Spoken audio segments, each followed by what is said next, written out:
Good morning everybody. Class 9th के students के लिए क्लास 9th सब्जेक्ट है साइंस। आज मैं लेकर के आया हूं, सभी बच्चे ध्यान से देखेंगे। और साइंस में थर्ड पार्ट है जीव विज्ञान। जीव विज्ञान में तीसरा अध्याय, और अध्याय का नाम है जीवों में विविधता। विविधता अर्थात जीवों में पाए जाने वाली विभिन्नताओं को ही हम विविधता कहते हैं, जैव विविधता कहते हैं। तो जीव विविधता, जीवों में विविधता क्या होती है? जीवों में पाए जाने वाली विभिन्नताओं को, असमानताओं को ही जैव विविधता कहा जाता है। फिर इसी में हम वर्गीकरण पढ़ते हैं, और वर्गीकरण के बारे में भी हमने आपको बताया है। फिर से एक बार रिवाइज करा रहे हैं। वर्गीकरण क्या होता है? वर्गीकरण होता है समस्त जीवधारियों को, समस्त जीवधारियों को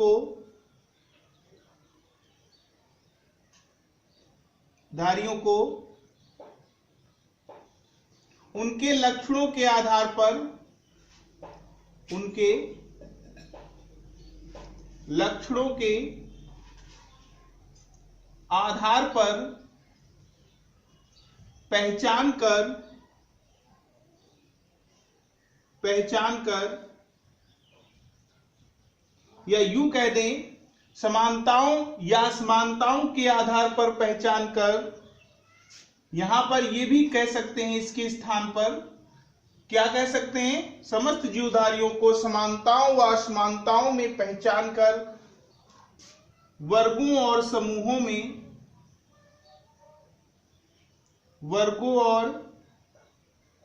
समूहों में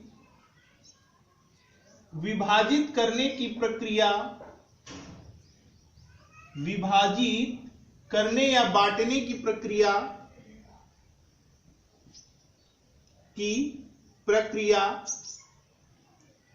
वर्गीकरण कहलाती है। वर्गीकरण कहलाती है। अंग्रेजी में इसे हम क्या बोलते हैं? क्लासिफिकेशन।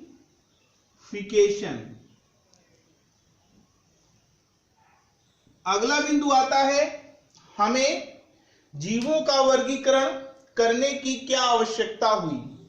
तो इस संसार में बहुत सारे जीव जंतु हैं जिनका अध्ययन कर पाना अत्यंत कठिन है। कठिन क्यों है? क्योंकि लगभग संसार में 1.7 मिलियन अंतरराष्ट्रीय मानक पद्धति में, जैसे अपने भारतीय पद्धति में दशमलव पद्धति में इकाई, दहाई, सैकड़ा चलता है, वैसे ही अंतरराष्ट्रीय मानक पद्धति में 1 मिलियन 10 लाख के बराबर होता है। आप समझ सकते हो, लगभग 17 लाख जीव जंतु। पुरानी पुस्तकों में देखोगे आप तो वहां पे आपको मिलेगा लगभग 12 लाख। कितने लाख? 12 लाख। और 12 लाख में यह भी बताया गया होगा कि 8.5 लाख तो आपकी वनस्पतियां हैं। 8.50 लाख क्या है? वनस्पतियां हैं, पादप है, प्लांट है। ठीक है। और जो बचे, कितने बचे? 3,50,000। ये क्या हो गए? ये हो गए एनिमल्स। अब समझो जरा, इतने सारे जीव हैं। अब इनका अध्ययन अगर एक व्यक्ति को करना हो तो वो कितने समय में कर पाएगा? अपने दिमाग से सोचो, यदि इतने सारे जो है लोगों का या इतने सारे जीवों का अध्ययन करना हो तो कितना समय लगेगा? एक व्यक्ति का यदि अध्ययन करना हो आपको, आपके घर के, तब भी आप काफी समय बाद तक उसके बहुत सारे गुणों के बारे में नहीं जान पाते हो। इस संसार में प्रत्येक जीव समान तो है नहीं, सब भिन्न भिन्न है। हाँ, सब अलग अलग होते हैं। जैसे कि एक क्लास में बहुत सारे बच्चे होते हैं और सब एक दूसरे को देखें तो क्या सब एक समान होंगे? हाँ, कुछ एमज होते हैं जो एक दूसरे से समानता प्रदर्शित करते हैं। तो हो सकता है रूप में एक समान हो तो उनके लक्षण भी भिन्न भिन्न हो, उनके गुण एक समान नहीं हो सकते। तो कुल मिलाकर संसार में कोई भी जीव एक समान नहीं होते, सब भिन्न भिन्न होते हैं और इन्हीं भिन्नता के कारण जीवों में विविधता वो कही जाती है। ठीक, वर्गीकरण समस्त जीवधारियों को उनके लक्षणों के आधार पर या समानताओं या असमानताओं के आधार पर उनको पहचाना जाता है, पहचान कर वर्ग और समूह में विभाजित किया जाता है। यही प्रक्रिया वर्गीकरण कहलाती है। अब मैंने बताया कि संसार में इतनी सारी जातियां हैं तो सबको अध्ययन कर पाना अत्यंत कठिन है। अतएव हम किसी एक जंतु का अध्ययन कर ले, किसी एक जंतु का अध्ययन कर ले। अब जो एक जंतु का अध्ययन कर लोगे उसके लक्षणों को जान जाओगे और उससे सिमिलैरिटी वाले जितने भी जो उस जंतु के समान लक्षणों को प्रदर्शित करेंगे तो उसी के संघ में हम उसको रख देंगे। तो किसी वर्गीकरण करने से किसी एक संघ में उपस्थित एक जंतु का अध्ययन कर लेने से उस संघ के सभी जंतुओं का अध्ययन हो जाता है, इसलिए वर्गीकरण की आवश्यकता हुई। क्या लिखेंगे वर्गीकरण की आवश्यकता में कि संसार में जंतुओं की संख्या, जीवों की संख्या अत्यधिक है अतः इनका एक साथ अध्ययन कर पाना अत्यंत जटिल है। एक समान लक्षण वाले जीवों को एक संघ और समूह में बांट दिया गया है। किसी एक संघ के, किसी एक जंतु का, किसी एक वर्ग के किसी एक जंतु का अध्ययन कर लेने से उस वर्ग के समस्त जीवों का अध्ययन हो जाता है, इसीलिए वर्गीकरण की आवश्यकता हुई। वर्गीकरण के पितामह कौन है? तो वर्गीकरण के जनक हैं कैरोलस लीनियस। किसको माना जाता है? कैरोलस लीनियस को वर्गीकरण का जनक माना जाता है। ठीक, इन्होंने इस पद्धति को प्रारंभ किया। इन्होंने द्विपद नाम पद्धति दी थी। द्विपद नाम यानी इन्होंने बताया था प्रत्येक जीव के दो नाम होते हैं, एक उसके वंश को प्रदर्शित करता है और दूसरा उसकी जाति को प्रदर्शित करता है। एक पहला नाम जो होता है वो वंश को, दूसरा जाति को। पहला नाम बड़े अक्षर से स्टार्ट होता है अंग्रेजी के और इटैलिक भाषा में लिखे जाते हैं, तिरछे भाषा में। ठीक है, जैसे आम का वैज्ञानिक नाम क्या है? मैंजीफेरा, मैंजीफेरा ऐसे बोलते हैं, मैंजीफेरा इंडिका। ठीक है, इटैलिक भाषा में लिखे जाते हैं नाम तिरछे अक्षरों में, और पहले वंश का नाम होता है और दूसरा उसकी जाति का नाम होता है। पहले वंश का जो पहला प्रथम अक्षर होता है उसको कैपिटल लेटर्स में लिखते हैं और सेकंड वाला का पहला अक्षर स्मॉल लेटर में लिखते हैं। तो इस प्रकार से जीव जातियों को इन्होंने बताया था कि प्रत्येक जीव के दो नाम होते हैं। और ये कैरोलस लीनियस स्वीडन के रहने वाले थे। और कब बताया था? 1753 ईस्वी में। स्वीडिश वैज्ञानिक कैरोलस लीनियस ने सन 1753 ईस्वी में जीवों के नामकरण की एक पद्धति प्रारंभ की, जिसमें बताया कि प्रत्येक जीव के दो नाम होते हैं। प्रथम नाम उसके वंश का और द्वितीय नाम उसकी जाति को प्रकट करता है, इसलिए नामकरण की इस पद्धति को द्विपद नाम पद्धति कहते हैं। ठीक है, जैसे कि मानव का जंतु वैज्ञानिक नाम क्या होता है? Homo sapiens. क्या होता है? होमो। ठीक है, और पहला अक्षर स्मॉल लेटर सेपियंस। ठीक है, homo sapiens, IENCE, homo sapiens. ठीक है, हिंदी में भी लिख सकते हो आप। ठीक है, हिंदी में भी तिरछे अक्षरों में ऐसे लिख के दिखा दो। आप लोग देखते होंगे किताबों में कि तिरछे लिखे रहते हैं अक्षर, क्यों? क्योंकि इटैलिक भाषा में लिखे जाते हैं, इनका रूल होता है और इसी नाम से प्रत्येक जीव हर जगह जाना जाता है। तो ये बात समझ में आ गई होगी। ठीक है, द्विपद नाम पद्धति क्या? फिर हमने पंचजगत अवधारणा सिद्धांत बताया था जो R.H. व्हिटेकर ने सन 1969 ईस्वी में प्रस्तुत किया था और बताया था कि समस्त जीवों को 5 जगतों में बांटा गया है। फिर इसके बाद पादप जगत वर्गीकरण बताया था कि पादपों को किस प्रकार से पोस्टवाल्ड के आधुनिक वर्गीकरण के अनुसार बांटा गया है। अब हम जंतु जगत चल रहे थे और जंतु जगत में मैंने आपको कल बताया था प्रोटोजोआ के बारे में और पोरीफेरा के बारे में। ठीक, प्रोटोजोआ सदस्य के बारे में, प्रोटोजोआ संघ, हमने ये भी बताया था कि समस्त जीवों को जितने भी जंतु का वर्गीकरण कर रहे थे, जंतु का वर्गीकरण, तो जंतुओं को, समस्त जंतुओं को दो भागों में बताया था बांटा गया है। एक था प्रोटोजोआ इसके अंतर्गत कैसे प्राणी आते हैं? एक कोशिकीय। कैसे आते हैं? एक कोशिकीय। और इसके अंतर्गत मेटाजोआ,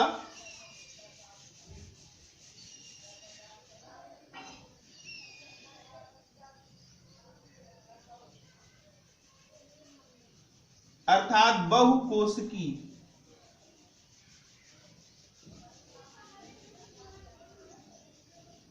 ठीक, इसके अंतर्गत आपको हमने पढ़ाया था अमीबा, पैरामीशियम उदाहरण के तौर पर, और यूग्लिना।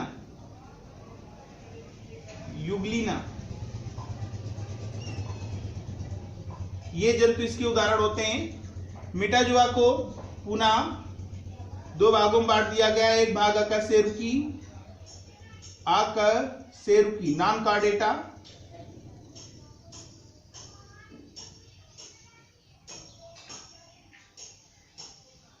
इसके अंतर्गत कौन कौन से संघ आते हैं? पोरीफेरा, सिलेंट्रेटा, आज जिसकी चर्चा करनी है सिलेंट्रेटा, प्लेटीहेल्मिन्थीस,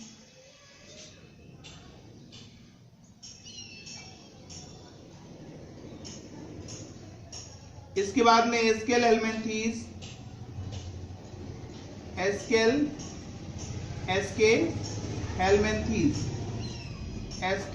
हेल्मिन्थीस, फिर एनिलिडा,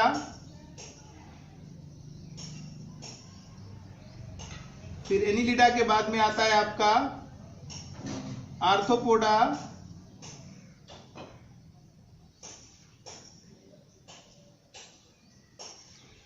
फिर आता है आपका मोलस्का,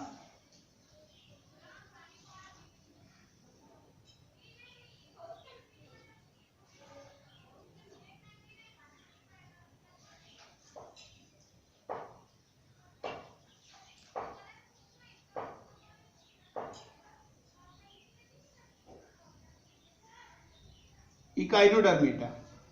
इसका दूसरा भाग होता है कशेरुकी, जिसे कार्डेटा बोलते हैं। इसे बोलते हैं नॉन कार्डेटा।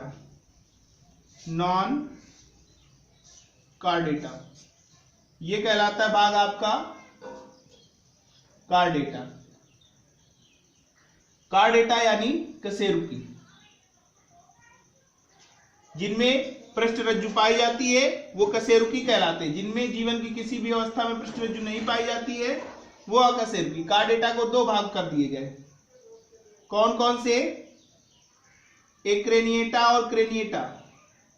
एक्रेनिएटा और फिर इधर बांटा गया क्रेनिएटा या वर्टिब्रेटा। क्रेनिएटा या वर्टिब्रेटा। ठीक, अब इनमें कपाल नहीं पाया जाता है और इनमें कपाल पाया जाता है। इसके आधार पर इनको अलग किया गया कपाली गुणों के कारण। अब जो आपका क्रेनिएटा या वर्टिब्रेटा है, इसको दो भागों में बांटा गया। वो दो भाग कौन कौन से थे? एग्नेथा और नेथोस्टोमेटा।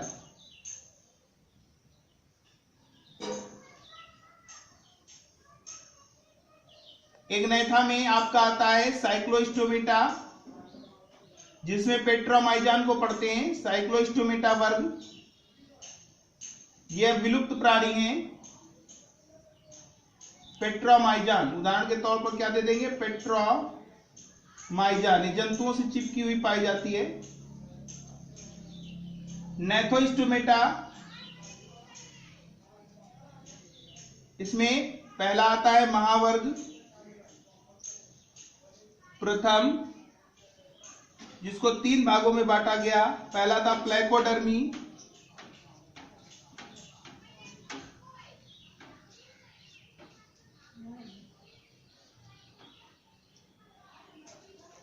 कॉन्ड्रिकोथीस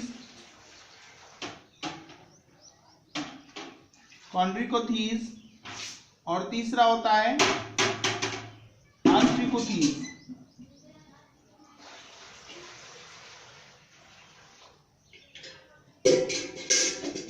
ठीक है, ऑस्ट्रिकोथीज। इसके उपरांत इसका जो दूसरा भाग होता है महावर्ग सेकेंड, इसमें टेट्रापोडा यानी चतुष्पादों को रखा गया है।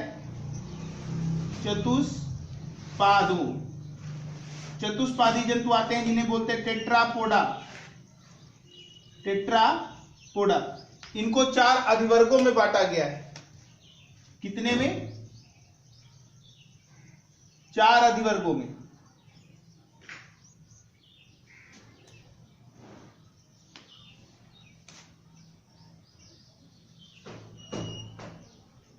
चार अधिवर्ग कौन कौन से हैं? पहला है आपका एम्फीबिया, एम्फीबिया जिसे हम उभयचर कहते हैं। दूसरा है हमारा रेप्टिलिया,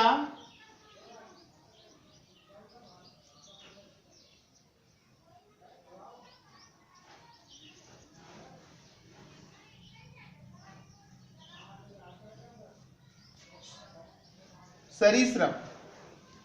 तीसरा होता है एबीज,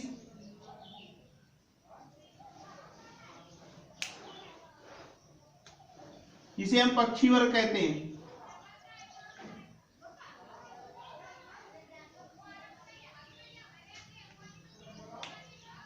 अब चौथा होता है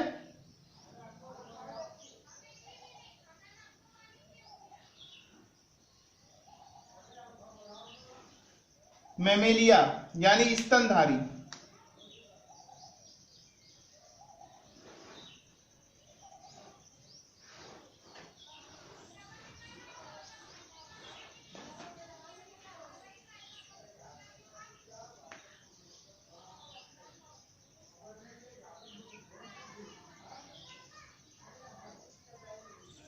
तो अभी जो हमने बताया आपको देख लीजिए एक बार फिर से, बढ़िया सा बनाया गया है। पूरी कोशिश की है कि आपको अच्छा सा दिख रहा होगा।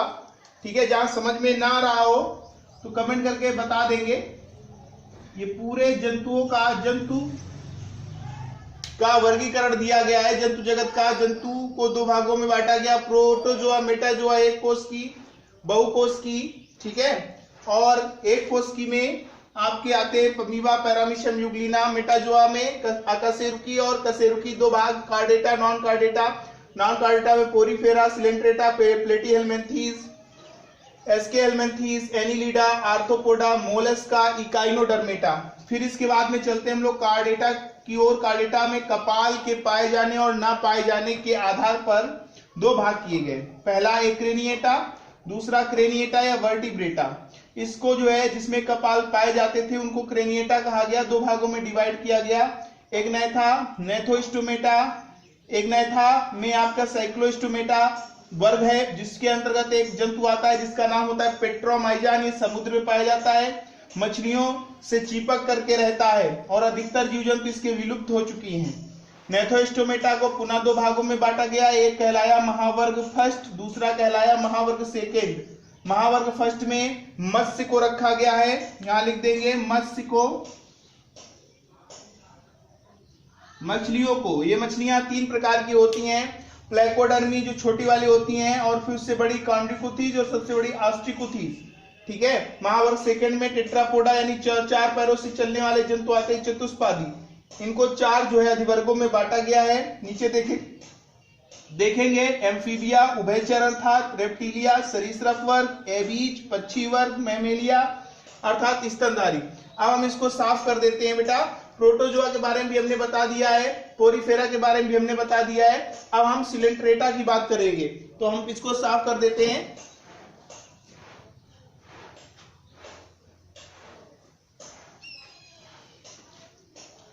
हम लोग बात करेंगे संघ सिलेंट्रेटा। आज का जो टॉपिक होगा वो है फाइलम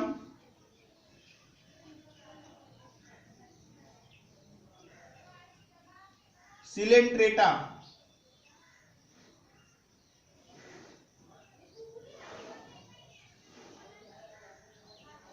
ठीक है, फाइलम सिलेंट्रेटा।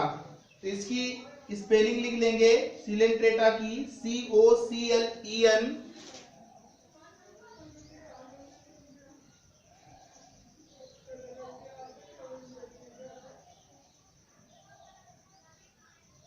सिलेंट्रेटा।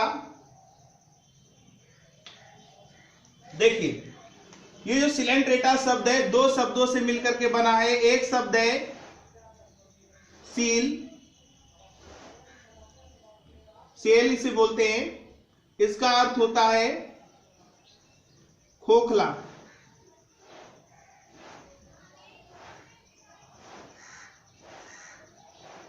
तो सी लिख लेंगे SEAL, सिलेंट्रेटा, सील। और एक होता है इलेक्ट्रॉन, इलेक्ट्रॉन, इलेक्ट्रॉन, इसका अर्थ होता है आंत्र, ठीक है, इसका अर्थ क्या होता है, आंत्र। तो ऐसे जंतुओं के शरीर में एक जो है आंत्रीय मतलब गुहा, एक खोखली गुहा पाई जाती है, खोखली गुहा। सिलेंट्रेटा का अर्थ हुआ ऐसे जंतुओं के शरीर में एक खोखली गुहा होती है, इसलिए इनको सिलेंट्रेटा नाम दिया गया, ठीक है। इसकी खोज किसने की थी, इस सन की स्थापना की थी सन 1847 ईस्वी में ल्यूकर्ट नामक वैज्ञानिक ने। ध्यान देंगे, सन 1847 ईस्वी में, परीक्षा की उपयोगी दृष्टि से, जो आपको किताबों में नहीं मिलेगा, 1847 ईस्वी में ल्यूकर्ट नामक वैज्ञानिक ने इसकी खोज की थी। कंपटीशन बुकों में केवल मिलेगा आपको।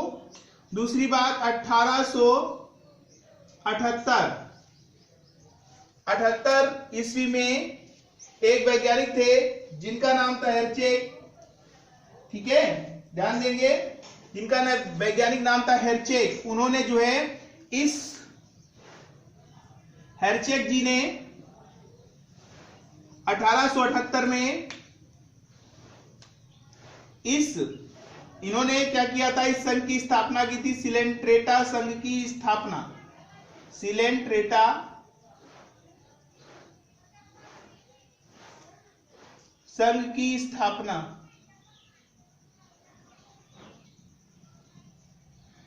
स्थापना की थी ल्यूकर्ट ने।